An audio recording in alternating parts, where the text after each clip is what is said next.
Taste the Daily. Trichy மாவட்டம் துறையூர் அருகே வீடுகளில் கருப்பு கொடி ஏற்றி ஸ்டாலின் அரசிற்கு கிராம மக்கள் கடும் எதிர்ப்பு தெரிவித்தனர். மதுராபுரி ஊராட்சிக்கு உட்பட்ட சித்திரைப்பட்டி கிராமத்தில் பெரும்பாலானோர் 100 நாள் வேலையை நம்பியும் விவசாயத்தை நம்பியுமே உள்ளனர். இந்நிலையில் விடியா திமுக அரசு மதுராபுரியை அருகில் உள்ள துறையூர் நகராட்சியுடன் இணைப்பதாக அறிவித்தது. இதனால் வெகுண்டெழுந்த சித்திரைப்பட்டி கிராம மக்கள் தங்கள் ஊரை தனி ஊராட்சியாக அறிவிக்க மாவட்ட ஆட்சியரிடம் மனு அளித்தனர்.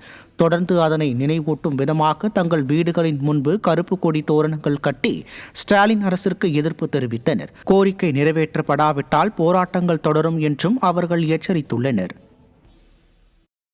இப்போ எங்களுக்கு சித்திரப்பட்டி மட்டும் எங்களுக்கு ஊராட்சியாக வேணும்.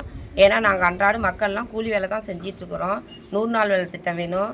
அப்புறம் வரி வட்டம்லாம் அதிகமாக போட்டால் எங்களால் கட்ட முடியாது.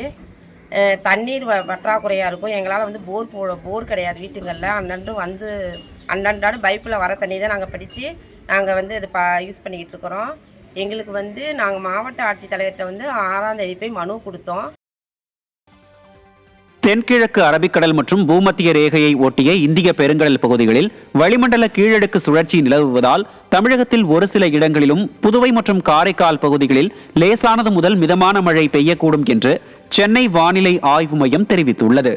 ராமநாதபுரம், தென்காசி, தூத்துக்குடி, திருநெல்வேலி மற்றும் கன்னியாகுமரி மாவட்டங்களின் ஓரிரு இடங்களில் கனமழைக்கு வாய்ப்பிருப்பதாகவும் அறிவித்துள்ள வானிலை ஆய்வு மையம், சென்னையில் வானம் ஓரளவு மேகமூட்டத்துடன் காணப்படும் என்றும் நகரின் ஒரு சில பகுதிகளில் லேசான மழைக்கு வாய்ப்பிருப்பதாகவும் கூறியுள்ளது.